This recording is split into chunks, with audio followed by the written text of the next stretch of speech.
राधा माधव कुंज बिहारी गोप जन वल्लभ गिरिवरधारी राधा माधव कुंज बिहारी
युग धर्म हरिनाम संकीर्तन के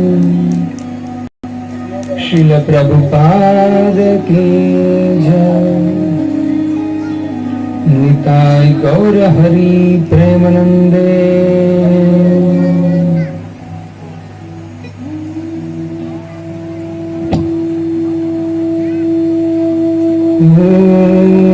नमो भगवते वासुदेवाय।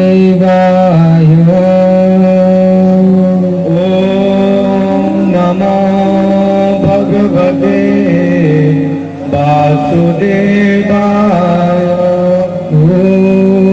नमो भगवते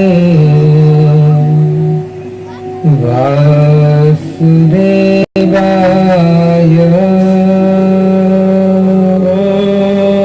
नमो भगवते वासुदेवाय। नमो भगवते वासुदेवाय। नमो भगवते वासुदेवाय।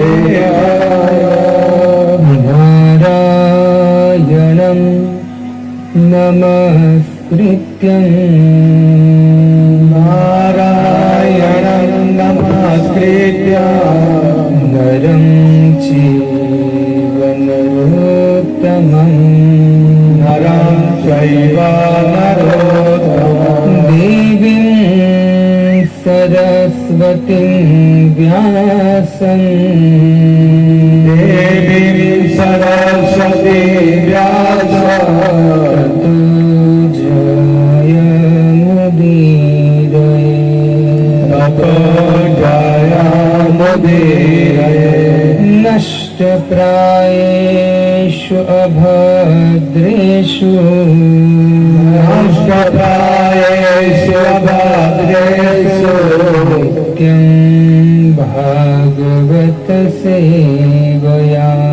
नित्यं भागवत सेवया। भगवती उत्तम श्लोके भगवते उत्तम श्लोके भक्तिर्भवति नष्टकी। भक्तिर्भवति नष्टकी। श्री गुरुवे गौरचन्द्राय श्री गुरवे गौरचन्द्राय श्री राधिकाय तदालये। श्री राधिकाय कृष्णाय कृष्ण भक्ताय कृष्णाय कृष्ण भक्ताय तद्भक्ताय नमो नमः। तद्भक्ताय नमो नमः। जय श्री कृष्ण चैतन्य जय श्री कृष्ण चैतन्य प्रभु नित्यानंद प्रभु नित्यानंद। श्री अद्वैत गदाधर श्री अद्वैत गदाधर श्रीवासादि गौर भक्त वृंद। श्रीवासादि गौर भक्त वृंद। हरे कृष्णा हरे कृष्णा हरे कृष्णा कृष्णा कृष्णा हरे हरे कृष्णा कृष्णा हरे हरे राम हरे राम हरे राम राम राम हरे हरे राम राम हरे हरे। ॐ अज्ञानतिमिरान्धस्य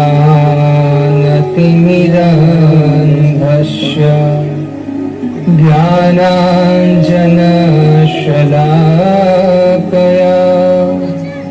चक्षुरुन्मीलितं येन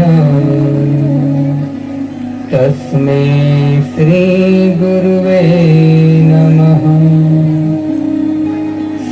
चैतन्यमनोभीष्टम् स्थापितं येन भूतले स्वयं रूप कदा मह्यं ददाति स्वपदान्तिकम्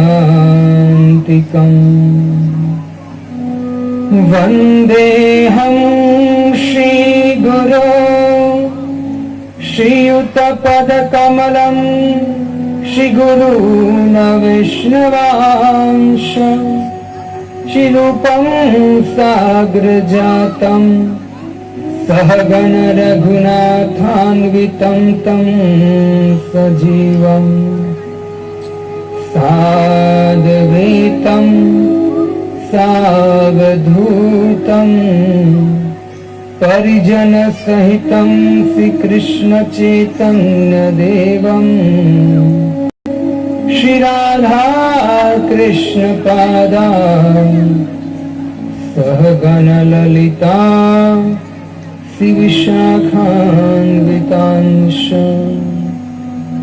नमो विष्णुपादाय कृष्णप्रेष्ठाय भूतले श्रीमते भक्तिवेदान्त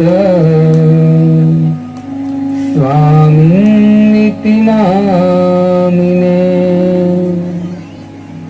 नमस्ते सरस्वती देवे गौरवाणी प्रचारिणे निर्विशेष शून्यवादी पाश्चात्य देशतारिणे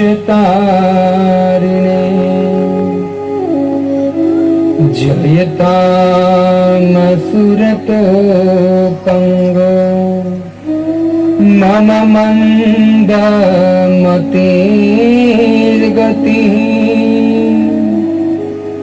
मत्सर्व स्वपदाम्भोजो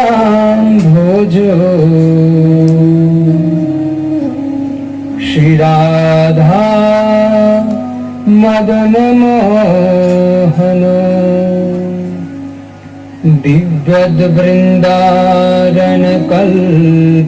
दिव्यद्वृन्दारण्यकल्पद्रुमादा श्रीमद्रत्नागा सिंहासनस्थो श्रीमद्राधा शीलगोविन्ददेवो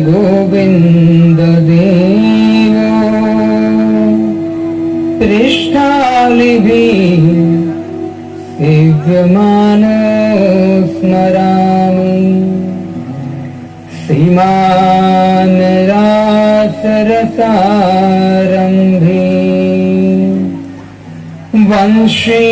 वंशीवटतटा स्थितः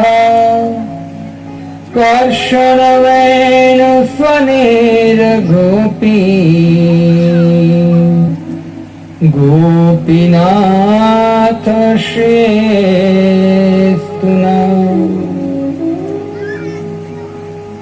भक्त्या विहीना अपराधलक्षे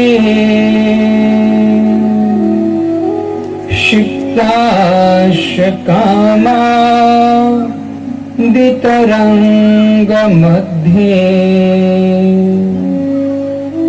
कृपामहि त्वां शरणं प्रपन्ना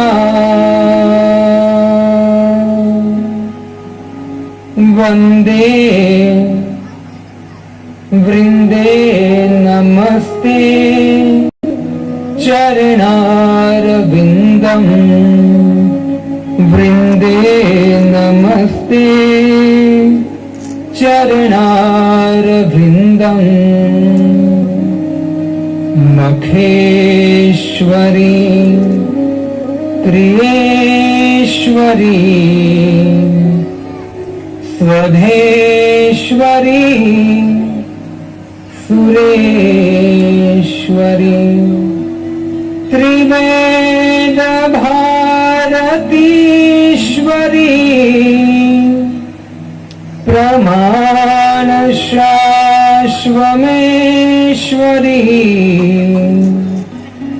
रमेश्वरी शमेश्वरी प्रमोद कामनेश्वरी ब्रजेश्वरी ब्रजाधिपे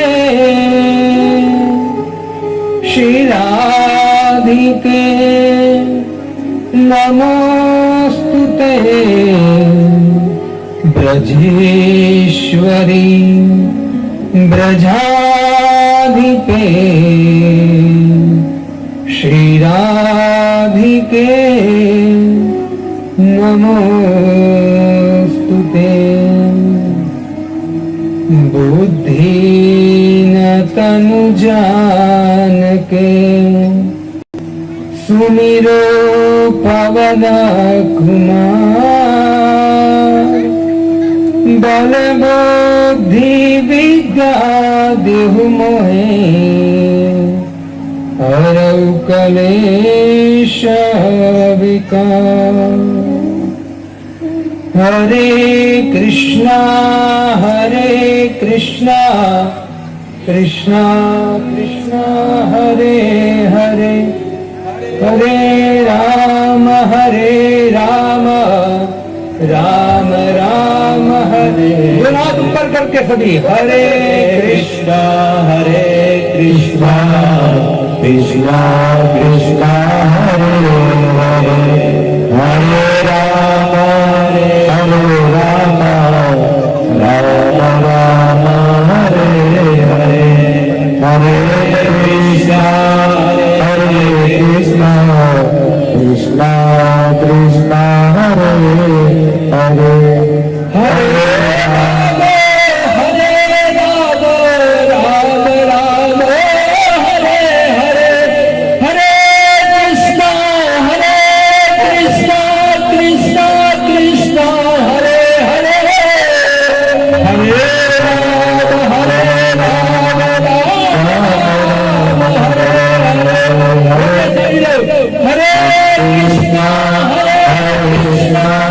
कृष्णा कृष्णा हरे हरे हरे राम राम हरे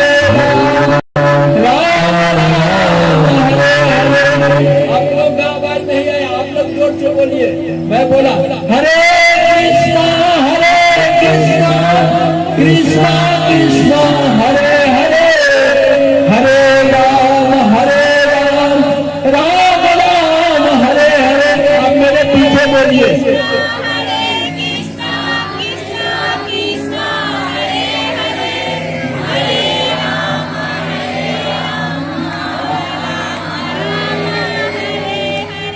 बहुत कम आवाज आया। आज 7 दिन का भागवत है, आज पूर्णावती है और आप लोग का आवाज ही नहीं आ रहा है। हरिनाम में जोर से बोलिए हरे कृष्णा कृष्णा कृष्णा हरे हरे हरे राम राम राम हरे हरे। बोलिए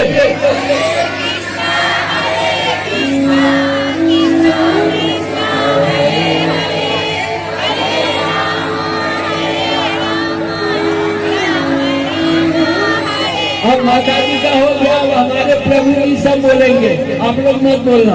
हरे कृष्णा कृष्णा कृष्णा हरे हरे हरे राम राम राम हरे हरे। बोलिए प्रभु जी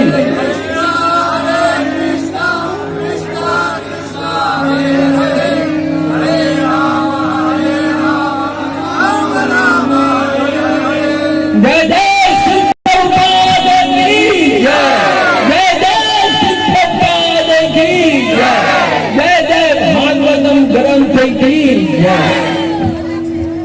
हरे कृष्णा।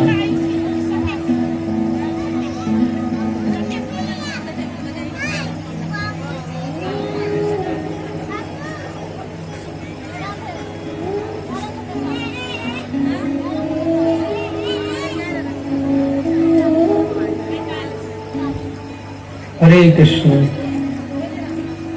हरे कृष्ण।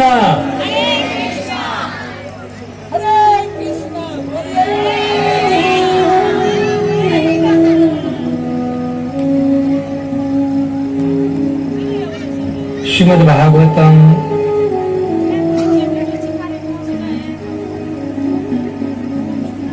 कमल पुराण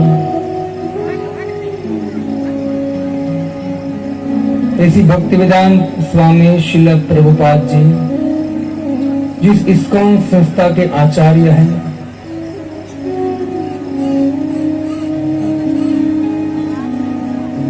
श्रीमद् भागवतम रूपी गंगा को वैसे देखा जाए तो जो भागीरथी गंगा है वो गंगोत्री से निकलती है और भारत वर्ष में 2200 किलोमीटर में विचरण करती है।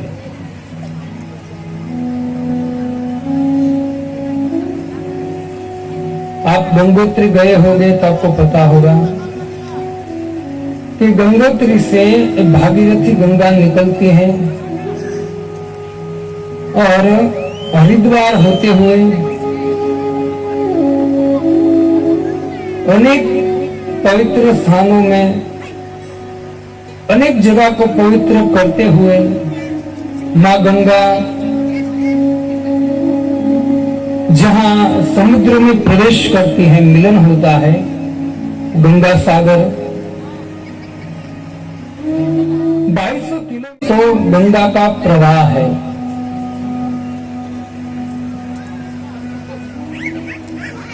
लेकिन जब कोई व्यक्ति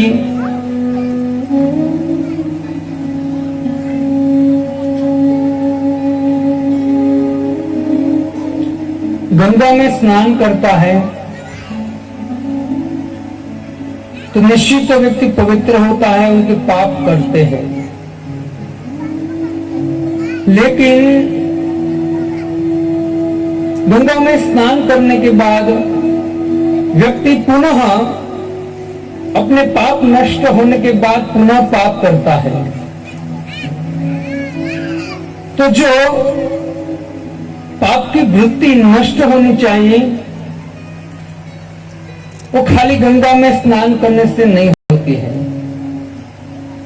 हाँ, अगर कोई भाग्यशाली जीव और दृढ़ जीव अगर निश्चय करे कि नहीं, जो भागीरथी गंगा है वो गंगा भगवान के चरण कमल से निकले हुए और जिसको महादेव अपने सिर पर धारण करते हैं, वो गंगा इतनी पवित्र है कि मैं उसमें स्नान करूंगा तो निश्चित मेरे पाप नष्ट हो जाएंगे।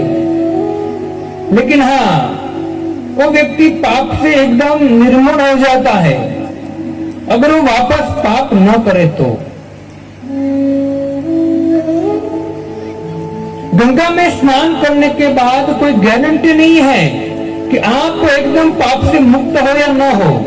लेकिन ऐसे भक्ति वेदांत स्वामी श्रील प्रभुपाद जी ने वही भागवत रूपी गंगा को पूरे भारत देश में नहीं, समुद्र को पार करके पाश्चात्य देश में प्रवाहित कर दिया। यह श्रीमद् भागवतम। श्रीमद् भागवतम श्रवण करने के बाद व्यक्ति की वृत्ति जो है पाप करने की वो भी नष्ट हो जाती है।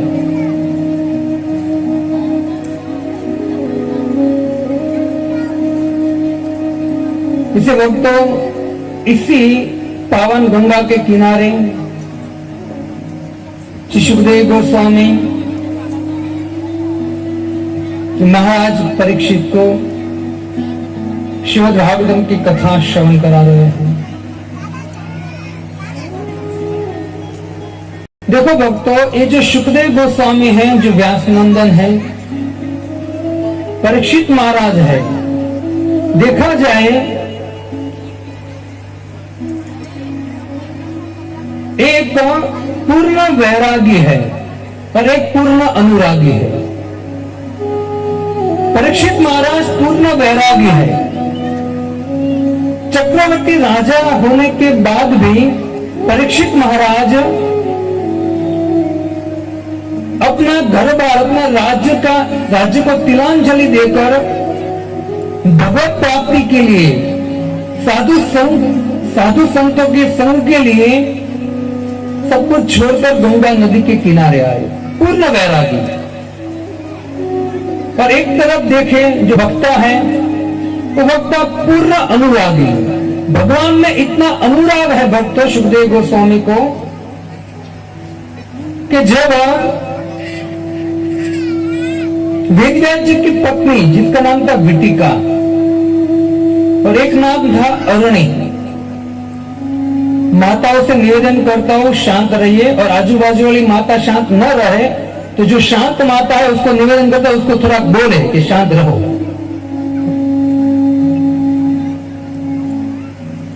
अगर आप भागवतम सुनने आए हो और इस बात यहाँ के अपनी घर की चर्चा करनी है तो फिर घर में रहो, यहाँ आने की क्या जरूरत है।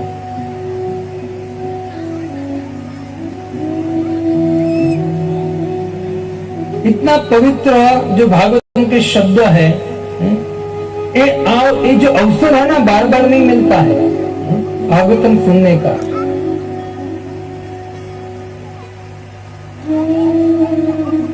ये तो यही बात हो जाएंगी कि गंगा के किनारे बैठे हैं और प्यासे मर जाएंगे। कहां गए थे प्रभु जी, कहां गई थी माता जी रात को, तो माता जी कहेंगी मैं तो भागवत कथा में गई थी। अच्छा, 7 दिन सुना भागवतम, तो सामने वाला कहेंगे आपने 7 दिन भागवतम सुना, दिखता तो नहीं है कुछ, आप एज इट इज हो जैसे थे। कुछ लेके जाइए यहाँ और शांति रखिए और श्रवण कीजिए। परीक्षित महाराज के सामने सुखदेव गोस्वामी परम वैरागी और परम अनुरागी, श्रोता और वक्ता।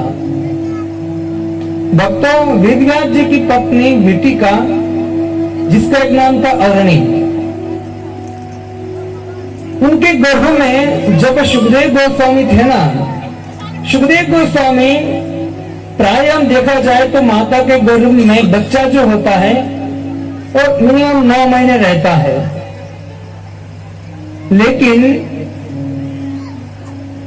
वेदव्यास जी की पत्नी विटिका के गर्भ में सुखदेव गोस्वामी, हमारे आचार्य कहते हैं 16 साल तक रहे थे।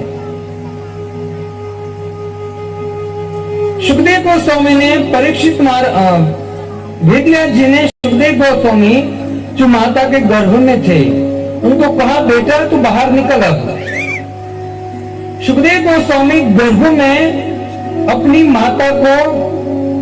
माता के गर्भ से अपने पिता को बाहर जवाब देते हैं कि पिताजी मैं बाहर नहीं आऊंगा। वेदव्यास जी ने कहा, बेटा बाहर आ जा, तेरी माँ को क्यों पीड़ा देता है तू।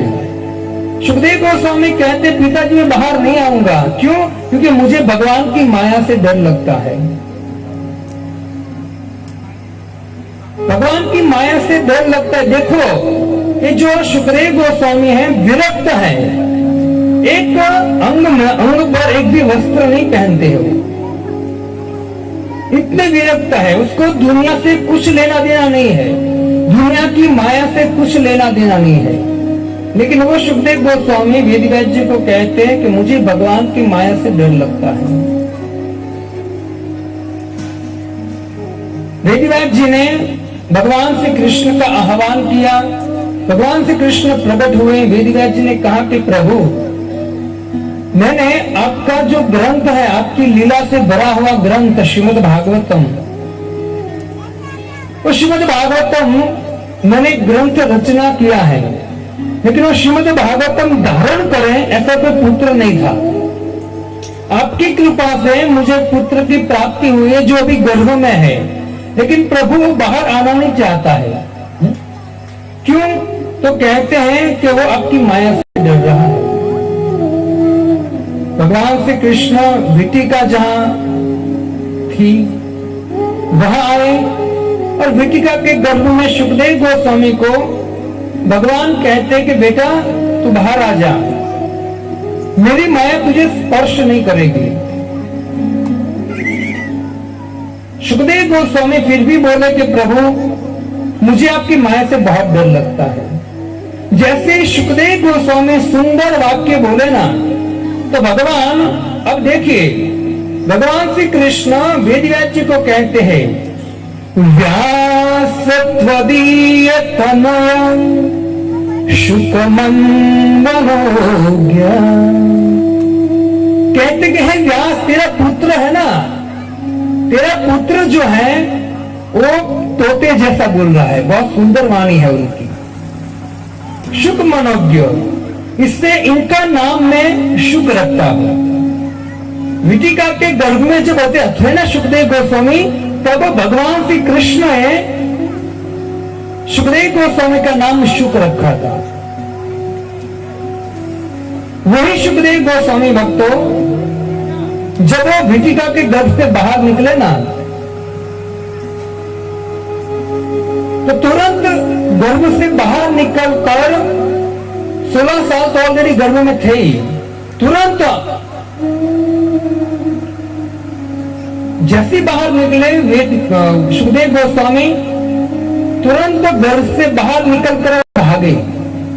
आपको आश्चर्य होगा, प्रभु जी बाहर घर से बाहर निकल, बच्चा तो एकदम छोटा होता है, लेकिन ये दिव्य कथा है भक्तों, ये भगवान की पार्षदों की कथा है। सुखदेव गोस्वामी जैसे गर्भ से बाहर निकले ना, तुरंत बड़े हो गए थे।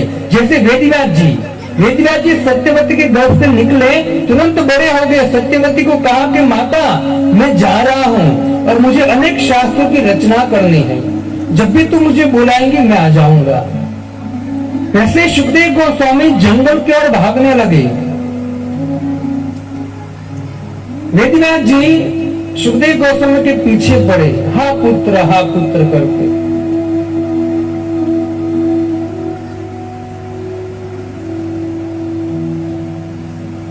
वेदव्यास जी विचार कर रहे हैं कि मैंने श्रीमद् भागवतम को धारण कर ऐसा पुत्र मांगा था, पुत्र तो हुआ लेकिन पुत्र जंगल में चला गया, अब क्या करूंगा। पुत्र के पीछे जा रहे हैं, लेकिन सुखदेव गोस्वामी तुरंत वहां से निकल गए। और सुखदेव गोस्वामी जैसे ही जंगल में गए, वेदव्यास जी ने उनके शिष्य 2-3 शिष्य को बोला, श्रीमद् भागवतम के श्लोक दिए और बोला जंगल में जाकर आप इस श्लोक का जोर जोर से उच्चारण करना।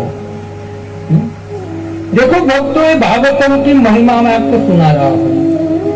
श्रीमद् भागवतम के जो श्लोक है अपने शिष्य को दिए और बोला जहां भी सुखदेव गोस्वामी आपको मिले ना, वहां जाकर श्लोक बोलना। शिष्य जंगल में गए। सुखदेव गोस्वामी तो ब्रह्म में लीन थे भक्तों, आंख बंद करके ध्यान कर रहे थे। लेकिन जैसे ही शिष्यों ने श्रीमद् भागवतम के श्लोक बोलना चालू किए, वरहा पीरम नटवर वपु कर्णयो कर्णकारम बिभ्रदवास कनक कपिसम वैजयन्तीं च माला रंधानु वैनु अधर सुधया पूर्णर गोप वृंद वृंदारण्यस्य पद रमणम प्राविशत गीत कीर्ति।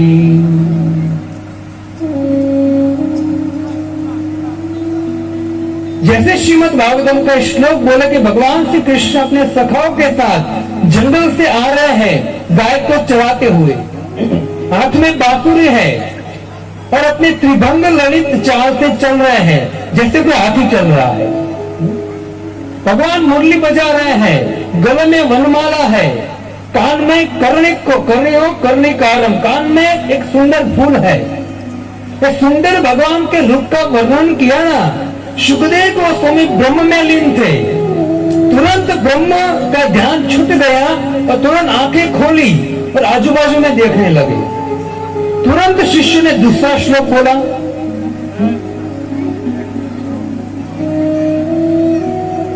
अहो बपीयं स्तनकालकूटं जिदासयाप्यायदाप्य साध्वी लेभे गतिं काचितं ततोऽन्यं तं वा दयालु शरणं व्रजेम।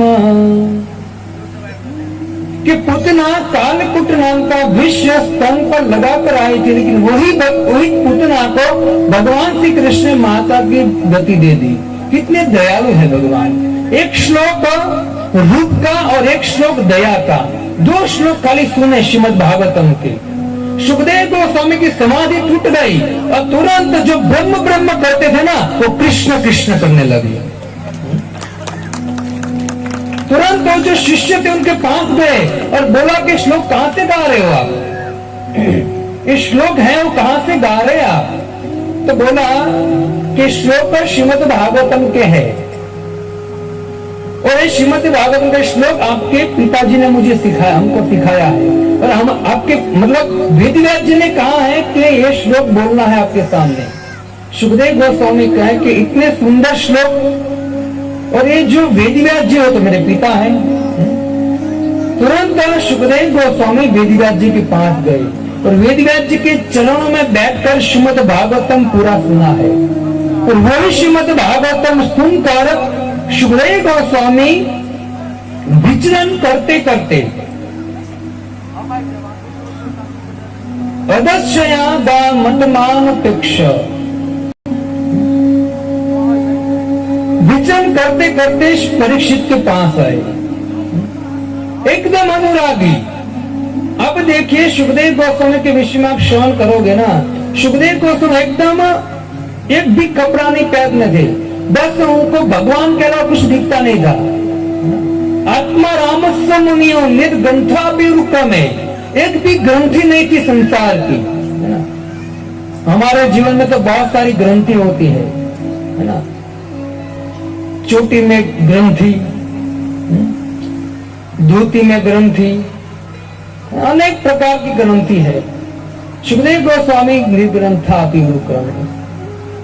तो भक्तों में आपको कहना ही चाहता हूं कि एकदम पूर्ण अनुरागी थे भगवान के, उनको भगवान के अलावा कुछ नहीं दिखता था। और एक तो परीक्षित जो श्रीमद् भागवतम सुनने बैठा है वो एकदम वैरागी था, पूर्ण वैरागी। भक्तों, जीवन में परिपूर्णता तब आएगी जब हमारे जीवन में वैराग्य आएगा।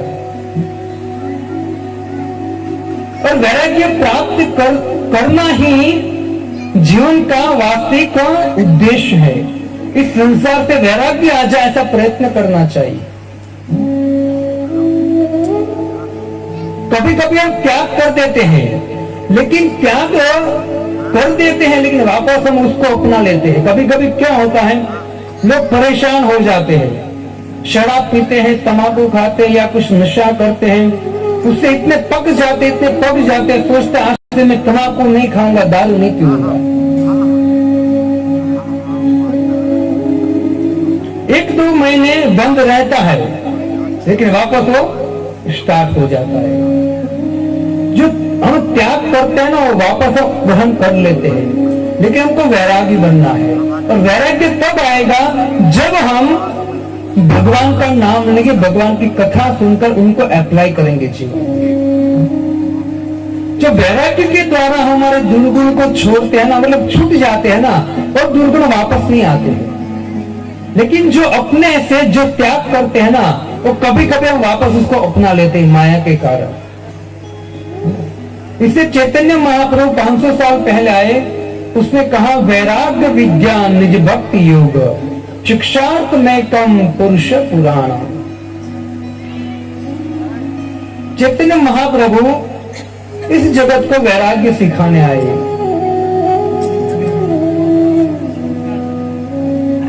इससे भक्तों, हमको सुखदेव गोस्वामी और परीक्षित महाराज से अनुराग, भगवान में अनुराग कैसे हो ये सीखना है। दो चीज याद रखनी चाहिए सदा, दो चीज को कभी नहीं भूलना चाहिए।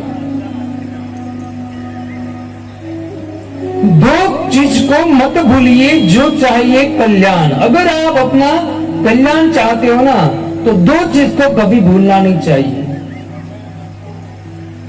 नारायण एक एक भगवान। एक तो अपनी मौत को नहीं भूलना चाहिए, वो निश्चित आने वाली है, और दूसरा भगवान को भूलना नहीं चाहिए। जो व्यक्ति मौत को भूल जाता है और इस संसार में दिन रात रचा पचा रहता है ना भक्तों, वो दिन रात भय में रहता है, उसमें भय सताता रहता है, उनको चिंता में होता है। और जो व्यक्ति भगवान को भूल जाता है ना, तो संसार में कभी सुखी नहीं हो पाएगा। और दूसरा दो चीज है कि अंत का चिंतन करना और संत का संग करना, वो दो चीज भी याद रखो। अंत का चिंतन करते रहो कि अंत में मुझे शरीर छोड़ना है, चाहे मैं मिनिस्टर बन जाऊं, चाहे डॉक्टर बन जाऊं, इंजीनियर बन जाऊं, या मैं करोड़पति अब्जोपति बन जाऊं, लेकिन इस शरीर को एक दिन छोड़ना है मुझे। वो चिंतन रहना चाहिए दिन रात हमें। भक्तों, ये जो मनुष्य देह मिला है, श्रीमद् भागवतम में भगवान उद्धव जी को कहते कि उद्धव, ये जो मनुष्य देह है ना, इतना कीमती है, एक नाव के समान है।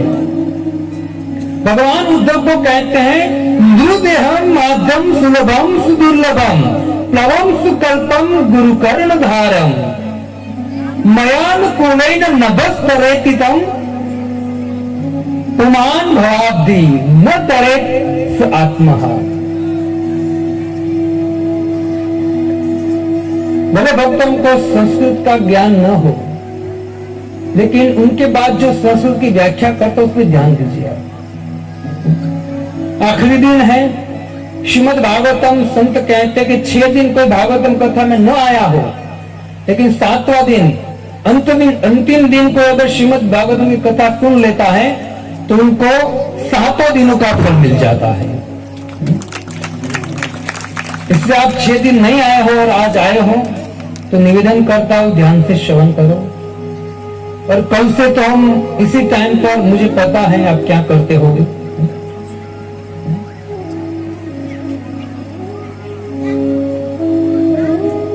लास्ट दिन है, 7वां दिन। भगवान कहते हैं, नृदेह माध्यम सुलभम सुदुर्लभम। ये जो मनुष्य देह है ना, बहुत दुर्लभ है, लेकिन वो क्या हो गया, सुलभ हो गया है। प्लवम सुकल्पम गुरुकर्ण धारम। ये जो मनुष्य देह है वो नाव के समान है, और एक माया रूपी संसार है, समुद्र के समान है। कोई भी व्यक्ति, अब ध्यान दीजिए, कोई भी व्यक्ति कितना भी तैराकू हो, बहुत अच्छा तैरना आता हो पानी में, लेकिन उनको अगर बीच मध्य समुद्र में छोड़ दिया जाए ना, वो ज्यादा दिन टकेगा नहीं। उनको ये जो समुद्र की लहर है ना, वो कभी यहां से थप्पड़ मारेगी, कभी यहां से थप्पड़ मारेगी, कभी यहां से थप्पड़ मारेगी, कभी यहां से थप्पड़ मारेगी। वो व्यक्ति ज्यादा दिन तक टिक नहीं पाएगा, मर जाएगा। वैसे ये संसार जो है, ये भौतिक संसार में क्या होता है, ये माया रूपी लहर है, कभी यहां से थप्पड़ मारते, कभी यहां से थप्पड़ मारते। वो माया कहते बेटा तू ये करेगा तो खुश हो जाएगा, जैसे आप वो करना चाहते हो, माया कहते बेटा वो नहीं, ये कर तो खुश हो जाएगा। तो वहां से यहाँ कुत्ता है वो। तो माया यहां से वहां, वहां से वहां लात मारती रहती है। एक इच्छा हुई मन में, उसको पूरी करने के लिए दिन रात गधे की तरह मेहनत करते हैं, और जैसी इच्छा पूरी हो गई तो इच्छा पूरी होने के कारण ऐसा नहीं है कि अब बाकी इच्छा नहीं होगी, तुरंत इच्छा होगी दूसरी कि अब मुझे वो चाहिए, अब उनके पीछे पड़ो। वो इच्छा पूरी हुई, अगर हुई तो ठीक है, नहीं हुई तो गुस्सा आएगा, चिंता आएगी। ये माया दिन रात घुमा रही है। एक माता जी वैष्णो में जगन्नाथ हमारा मंदिर जो है,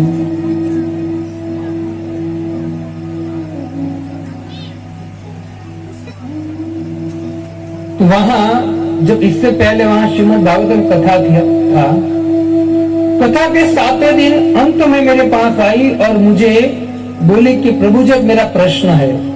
मुझे बोला प्रभु जी मेरे बेटे की शादी नहीं हो रही है। तो मैंने उसको बोला ठीक है, भगवान का नाम लीजिए आप। वही बात वो मंदिर के बाजू में रहती है, जब भी मैं मंदिर में जाता हूं ना वो आते हैं दर्शन करने के लिए। और मैंने देखा है कि वो मुझे 5 बार पूछ चुकी है कि मेरे बेटे की शादी नहीं हो रही है।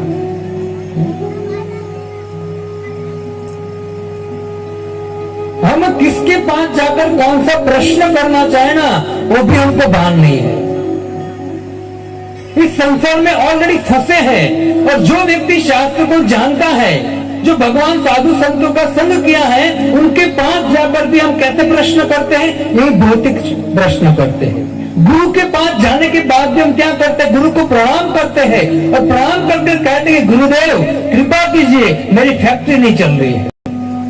तो गुरु को फैक्ट्री चलाने के लिए रखा है? गुरु तेरा फैक्ट्री चलाएगा?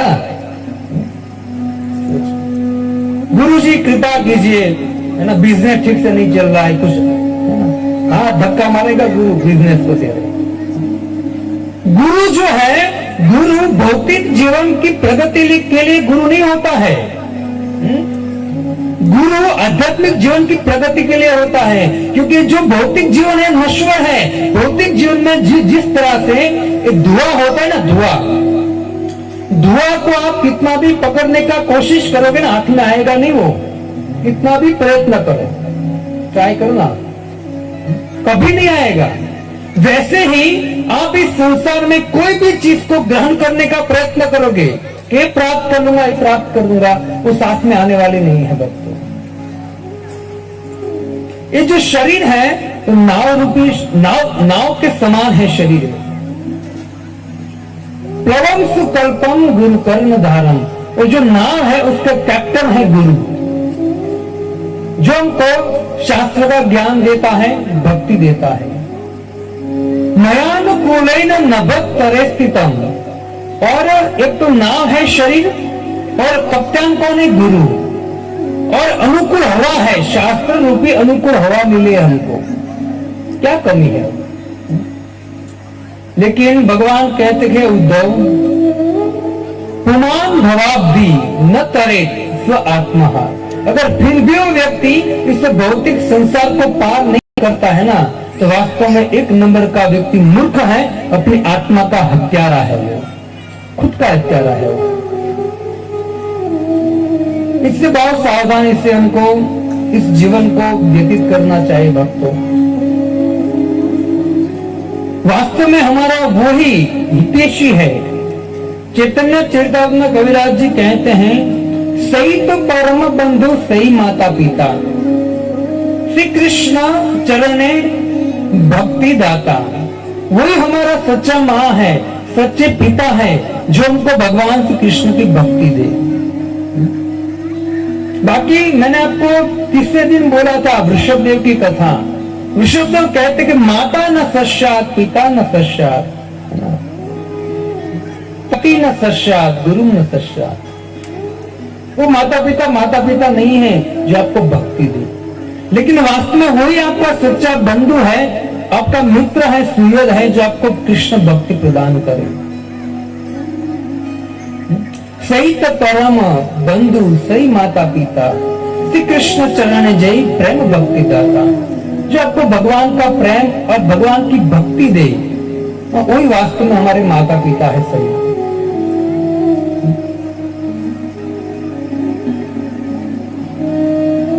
तो भक्तों, गुरु बनने, गुरु का संग करना चाहिए, भक्तों का संग करना चाहिए और उनसे भक्ति सीखने का प्रयत्न करना चाहिए।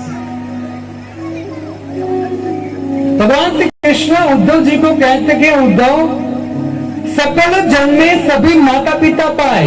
जब भी जन्म होता है ना, सभी लोग माता पिता को प्राप्त करते हैं। अभी मनुष्य नहीं मिला है, हमको माता पिता मिले हैं। मनुष्य सभी जन्म में हमको माता पिता मिलते हैं, लेकिन उद्धव गुरु और कृष्ण सभी जन्म में नहीं मिलते हैं। और जिसको भी गुरु और कृष्ण सत्संग मिल गया है ना, वो व्यक्ति वास्तव में बड़ा भाग्यशाली व्यक्ति है।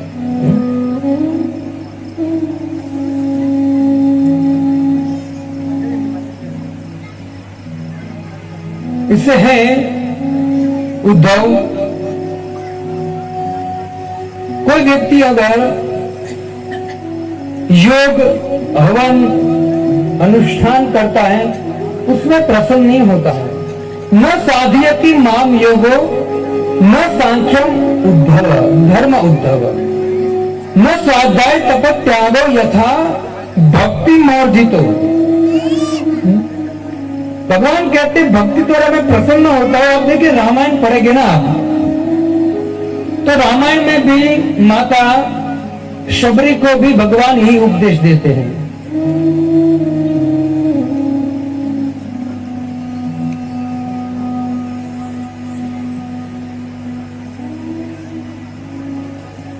कि हे शबरी, मानह एक भक्ति कर नाता, मुझे एक ही नाता है, किसका? भक्ति का।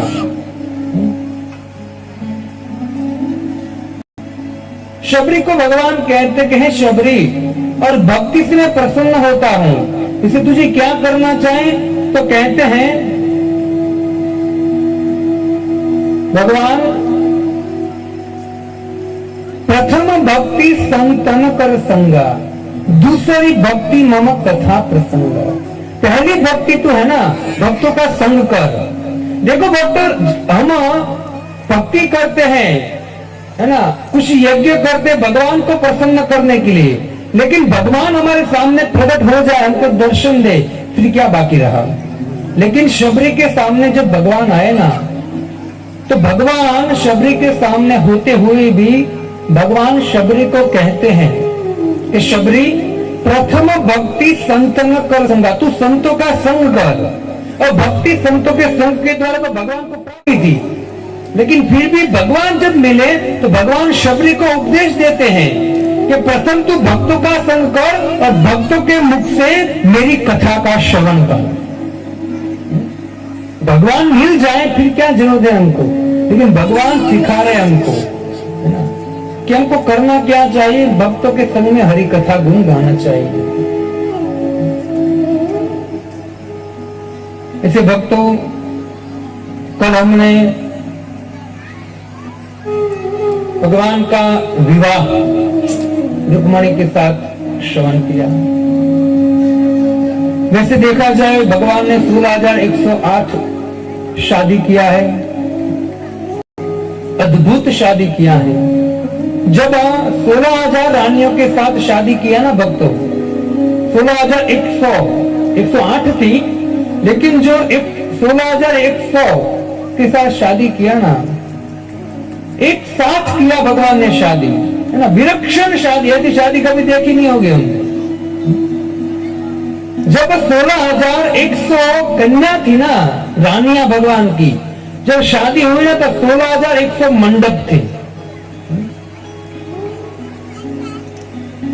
भगवान ने अपनी शक्ति से खुद 16,100 रूप में डिवाइड हो गए।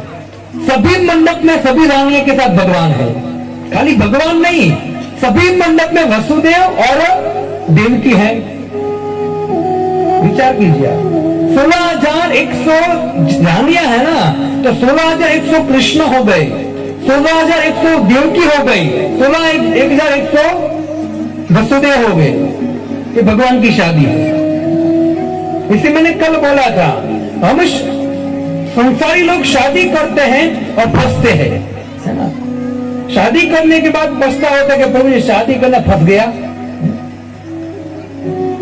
मतलब अनेक प्रकार के वो आ जाते, बंधन आ जाते, कभी यहां जाना, वो करना, ये करना है, स्वतंत्रता नहीं रहती है। लेकिन जो भौतिक जगत में शादी करता है बंधन में पड़ जाता है, और वही बंधन को खोलने के लिए भगवान अपनी शादी रचाते हैं। और भगवान कहते हैं कि मेरी शादी की कथा सुनोगे ना तो अपने बंधन से छूट जाओगे है ना। इससे भगवान शादी करते हैं। अब देखिए भगवान शादी कर रहे हैं, है ना, और इस शादी की चर्चा कौन कर रहा है?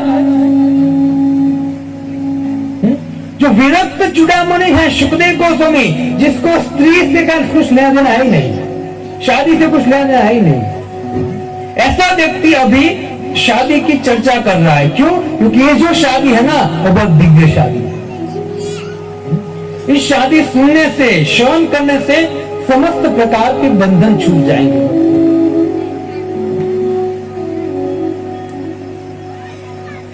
तो बहुत सुंदर तरीके से रुक्मणी माता और भगवान श्री कृष्ण का शादी हुआ। सुखदेव गोस्वामी आगे भगवान की कथा का वर्णन करते हुए कहते हैं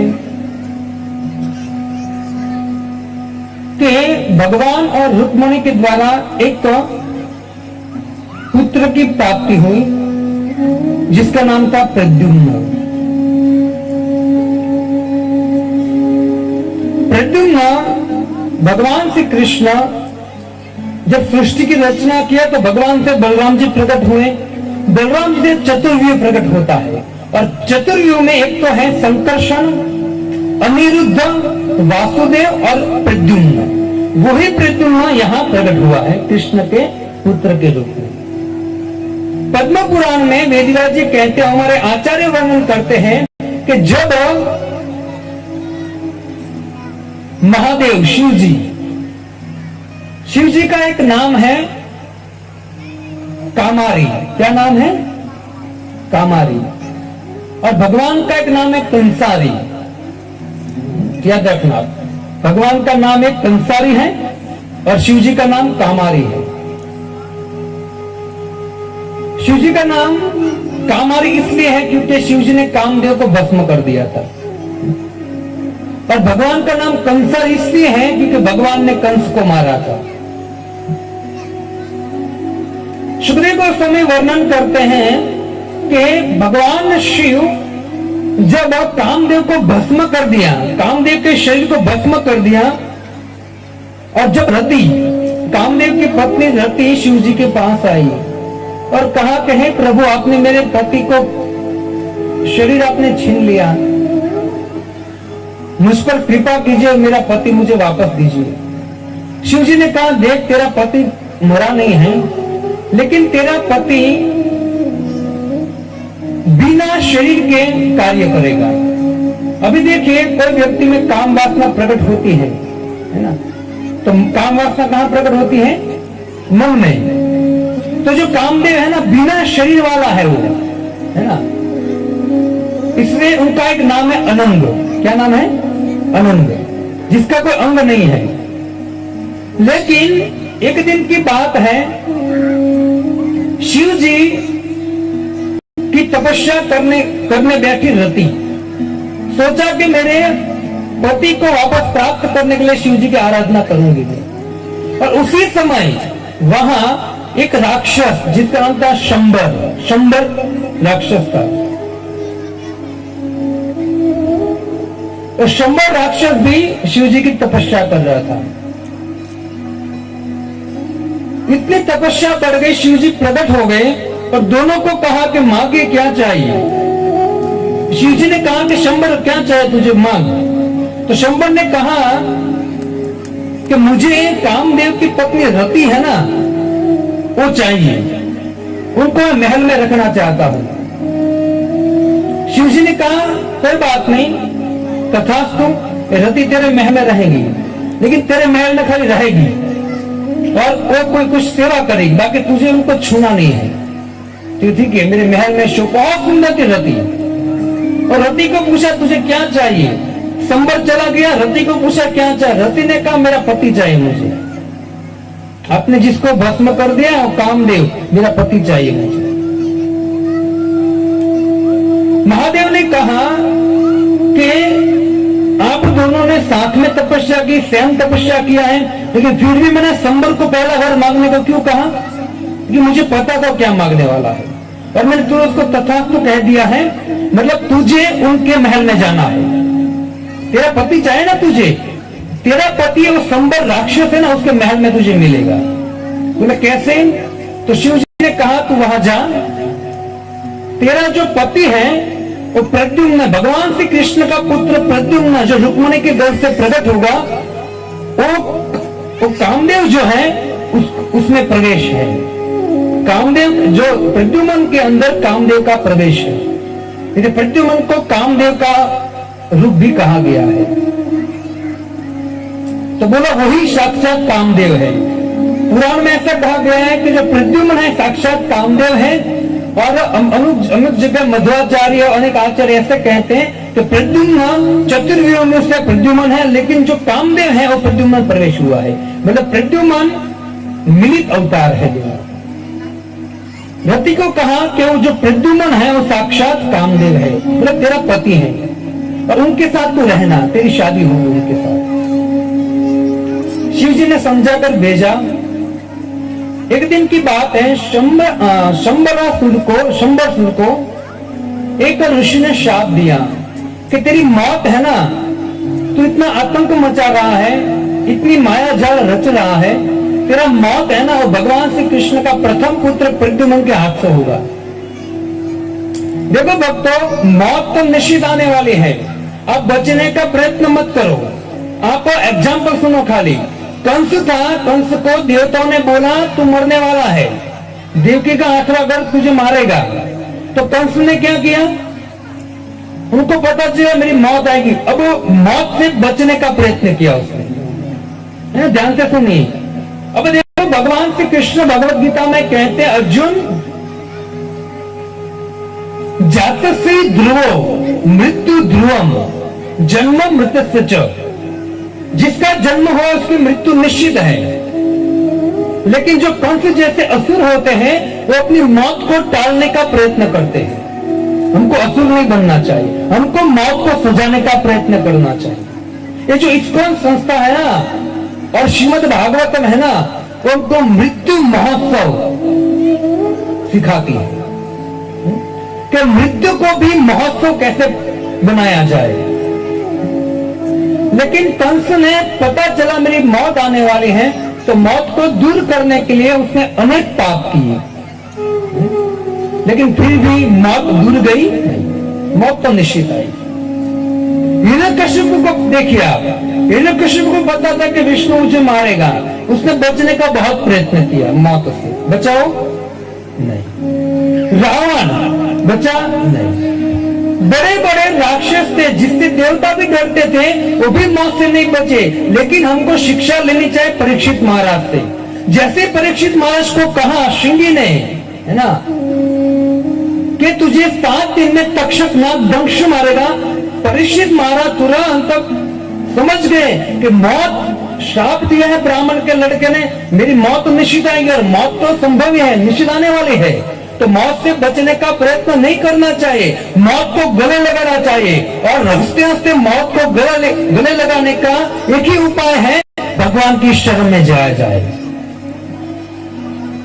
लेकिन शंबर असुर था, समझना नहीं था। जैसे ऋषि ने कहा कि तेरा मौत जो है ना वो प्रद्युम्न के हाथों लिखा है। सुखदेव गोस्वामी कहते कि हे परीक्षित, जो प्रद्युम्न है ना, वो प्रद्युम्न इतना सुंदर था, अभी जन्म हुआ है प्रद्युम्न का, इतना सुंदर था कि ऐसा लगता है कि स्वयं दूसरे कृष्ण है। कमल जैसी आंखें थी, इतना सुंदर लगता था। सुखदेव गोस्वामी कहते 10 दिन के प्रद्युम्न नहीं हुए थे। और पद्म पुराण में वेदव्यास जी कहते 6 दिन के थे प्रद्युम्न। तभी शंबर असुर आया और प्रद्युम्न को उठाकर आकाश मार्ग से ले गया। किसी को पता नहीं था, इस तरह से लेकर भाग गया वो। आकाश मार्ग से जा रहा था, प्रद्युम्न को तो मारना था क्योंकि यही मुझे मारेगा, इससे इनकी मौत जरूरी है। आकाश मार्ग से समुद्र में उसको प्रद्युम्न एकदम छोटे 6 दिन के बाद वो शंबर ने फेंक दिया सीधा समुद्र में। मैंने आपको पहले कहा था कि मारे कृष्ण राखे के और राखे कृष्ण मारे के। भगवान को जिसको बचाना है ना, उनको मारना कोई नहीं मार सकता, और भगवान अगर किसी को मारना चाहे तो उसको बचा नहीं सकता, है ना। ब्राह्मण के मुख से शाप निकल गया है, शंबर तेरे प्रद्युम्न के हाथ से तेरी मौत है, तो निश्चित मौत है, भगवान की इच्छा थी। अब शंबर प्रद्युम्न को समुद्र में डाल दे या कहीं भी डाल दे, मौत तो उनके द्वारा ही होगी उनकी, क्योंकि भगवान चाहते हैं कि प्रद्युम्न को कुछ होना नहीं चाहिए और शंबर की मौत होनी चाहिए। जैसे संबर असुर ने प्रद्युम्न को समुद्र में डाला, उसी समय एक बड़ी सी मछली उस प्रद्युम्न को निगल गई। एक मछुआरा था, उसने जाल बिछाया, मछली अनेक मछली को पकड़ा, उसमें ये मछली थी जिसको प्रद्युम्न को निगल गई थी। वो मछली को पकड़ा तो मछली बहुत बड़ी थी, तो मछुआरा संबर का राज्य था ना, वहां आया और वहां आकर राजा को कहा कि हे राजन, आपकी मछली लगाया हो बहुत बड़ी। राजा ने जहां उसकी रसोई घर था, जहां कुकिंग होता था, वहां भेजी मछली को, और वहां एक कुक था, उसने मछली को काटा, और जैसे ही काटा तो अंदर से प्रद्युम्न, है ना, इतने सुंदर बालक, अभी मरे नहीं थे, एकदम, है ना, खेल रहे थे, बाहर निकले, बच्चे को लिया, और जैसे ही बच्चे को देखा, और वहां एक मायावती नाम की स्त्री थी, वो साक्षात रति थी। शिवजी ने जिसको वरदान दिया था ना, वो रति मायावती रूप में वहां प्रकट हुई थी।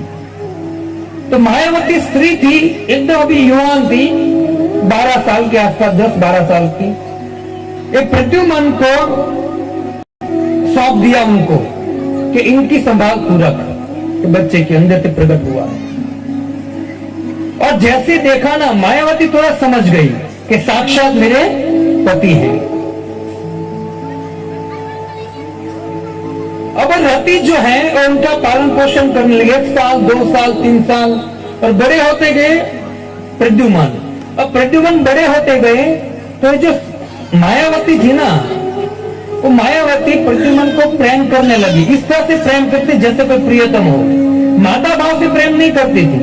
प्रद्युम्न ने कहा कि हे स्त्री, तू मुझे पालन पोषण करके बड़ा कर रही है, लेकिन तेरा भाव है ना, वो तेरा भाव जैसे तू मेरी पत्नी हो, ऐसा भाव से तू मेरी सेवा कर रही है।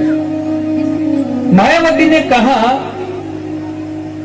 कि मैं आपको कुछ बताना चाहती हूं, पूरा वृतांत समझाया और कहा कि साक्षात कामदेव आप हो और मैं आपकी पत्नी रति हूं। शिवजी ने वरदान दिया, इसलिए मैं यहां आई हूं। प्रद्युम्न थोड़े समय में बहुत बड़े युवान हो गए, और रति, है ना, और दोनों, पता चला नारद जी भी आए थे, और नारद जी ने कहा कि हे प्रद्युम्न, यही तेरी पत्नी रति है और तू साक्षात कामदेव है। नारद जी ने कहा कि तेरा जन्म है ना, पहले शंबर को मारने के लिए मारना है तुझे। तुरंत प्रद्युम्न शंबर के राज्य में गए। वैसे उनके राज्य में बड़े हुए थे, लेकिन शंबर को मालूम नहीं था। तो राज्य में गए और शंबर सुर को बहुत कटुवचन का है और कहा है, शंबर, अगर तुझ में हिम्मत है तो मुझसे युद्ध कर। और प्रद्युम्न एकदम छोटे बालक और शंबरासुर बहुत बड़ा असुर था। दोनों का युद्ध हुआ भक्तों, और शंबरासुर माया शक्ति जानता था।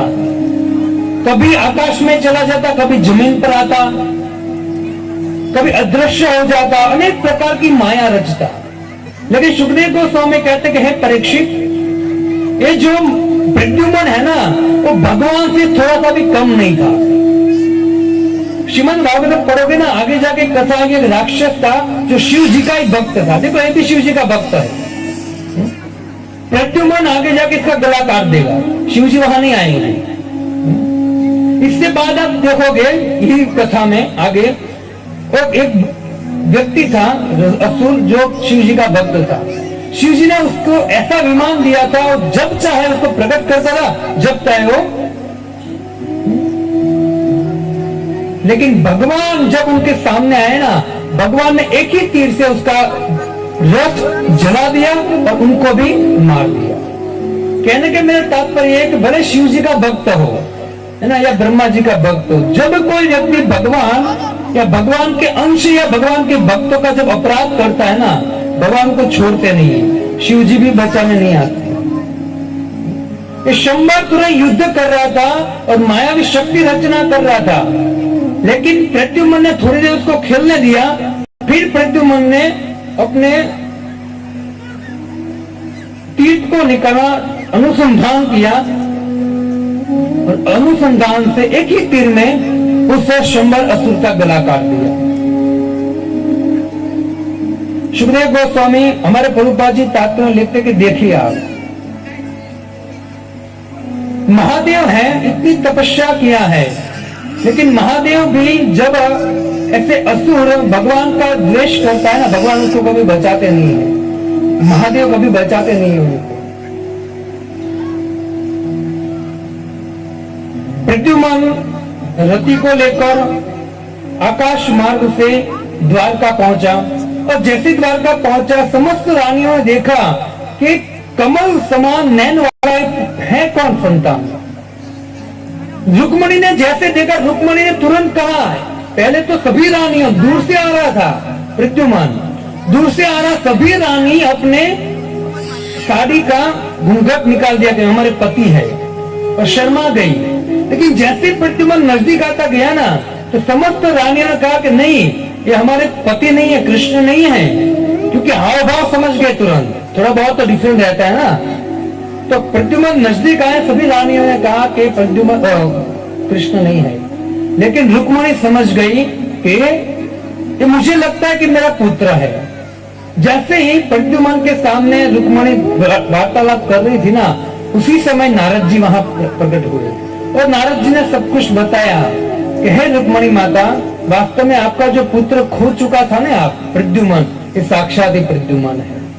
रुक्मणी माता बहुत प्रसन्न हो गई, स्वागत किया, तो स्वागत करके दोनों की शादी कराई। तो इस तरह से सुखदेव गोस्वामी कहते हैं कि प्रद्युमन, उसके बाद भगवान ने अनेक रानियों के साथ शादी किया। पहली रुक्मणी, 16,108 रानियों में से मुख्य पट रानी 8 थी।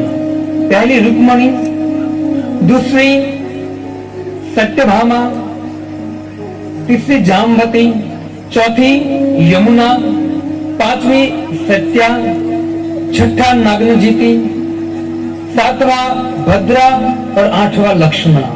ये 8 पटरान थी भगवान की, और 8 के द्वारा भगवान ने ऐसे ऐसे वीर पुत्र की प्राप्ति की है।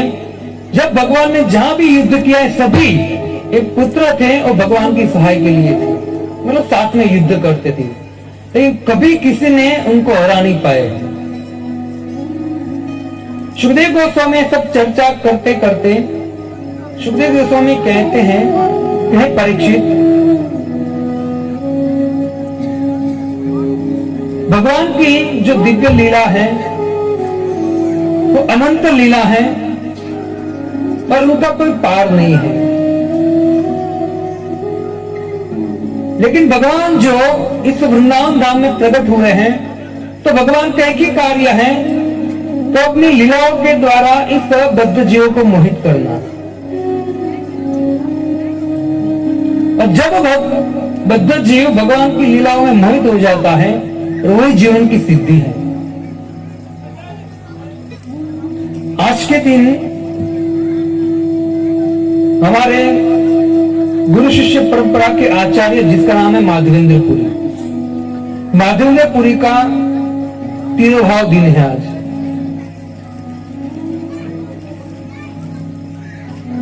मैं सुदामा चरित्र स्टार्ट करूं, उससे पहले मैं थोड़ा माधवेंद्र पुरी के विषय में चर्चा करना चाहता हूं। माधवेंद्र पुरी को आप जानते नहीं होंगे, लेकिन मैं आपको कहना चाहता हूं, आप वृंदावन गए हो, आप द्वार श्रीनाथ जी गए होंगे। जो श्रीनाथ जी है ना गुजरात में, राजस्थान में, वो श्रीनाथ जी को जिसने प्रकट कराया ना, वही है माधवेंद्र पुरी। और श्रीनाथ जी कैसे प्रकट हुए, हम थोड़ी चर्चा करेंगे।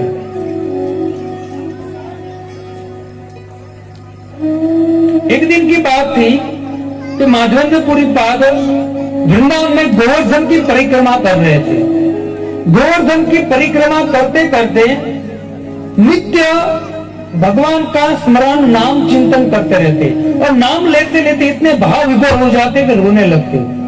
24 से 24 घंटे भगवान का नाम लेते, कभी नाचते, कभी रोते, कभी गाते, अकेले। इतना आनंद हो आता उसको भजन में। एक दिन की बात है, माधवेंद्र पुरी गोवर्धन परिक्रमा करते करते जब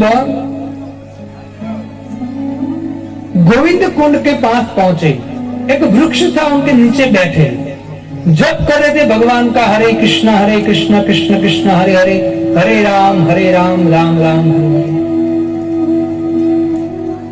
जप करते करते अचानक उनको रात को थोड़ी सी नींद आ गई। जैसे आंख झपकी लगी ना, तो उनके स्वप्न में एक सुंदर बालक आया। वो बालक ने कहा कि हे माधवेंद्र,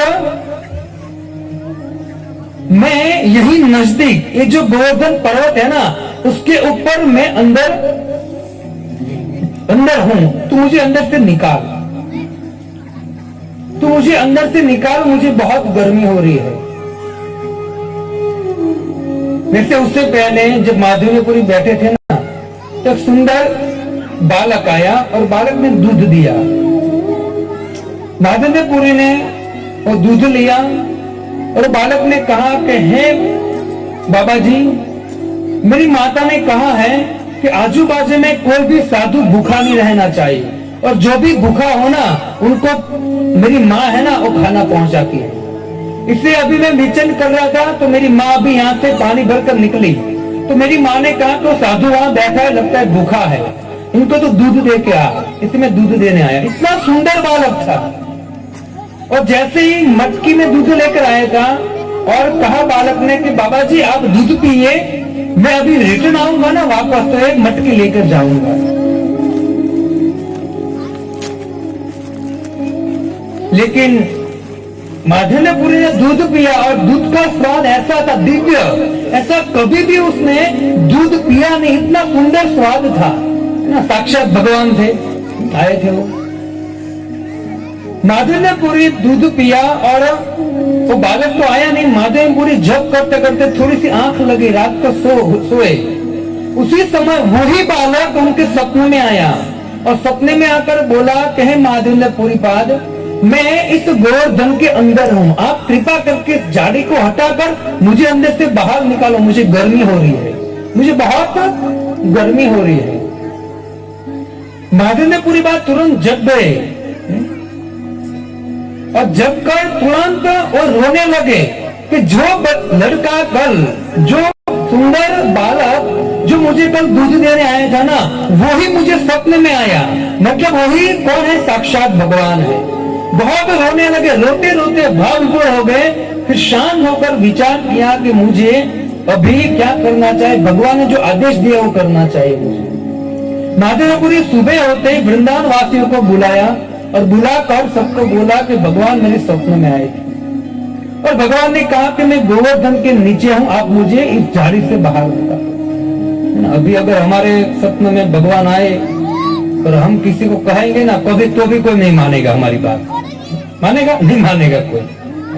लेकिन माधवेंद्रपुरी पाद ने कहा ना ब्रजवासियों को कि मुझे स्वप्न में भगवान आए, तुरंत ब्रजवासी मान गए, क्योंकि उनको पता था कि संत कैसे है।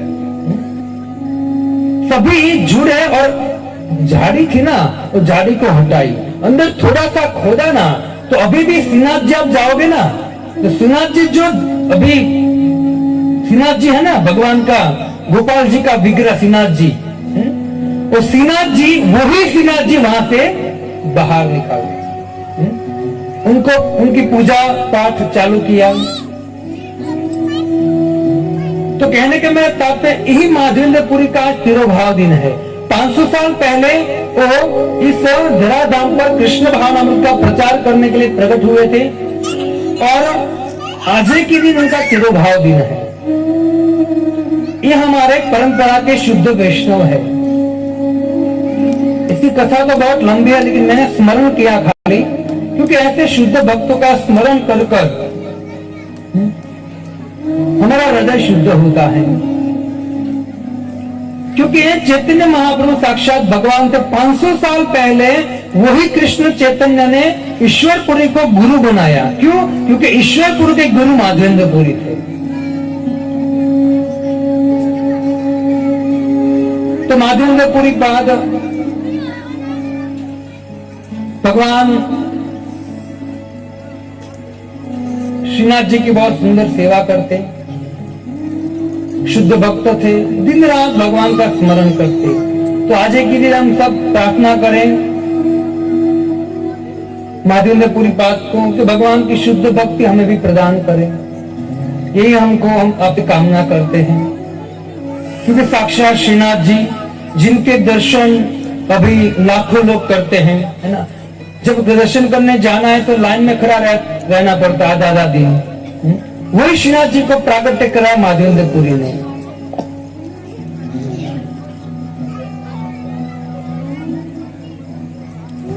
तो बहुत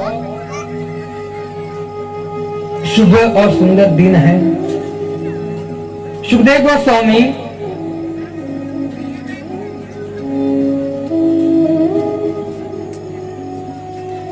श्रीमद् भागवतम के अंत में 80वें अध्याय में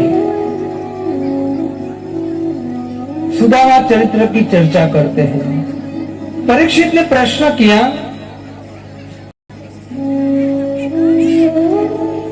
कि हे सुखदेव गोस्वामी, मुझे उस सुदामा ब्राह्मण की कथा सुनाओ जो भगवान का प्रिय सखा था।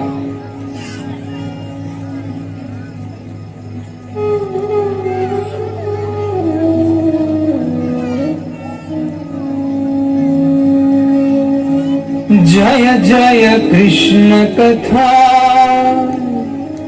हो जय जय राम कथा, जय जय कृष्ण कथा, जय जय राम कथा, जय जय कृष्ण कथा, जय जय राम कथा,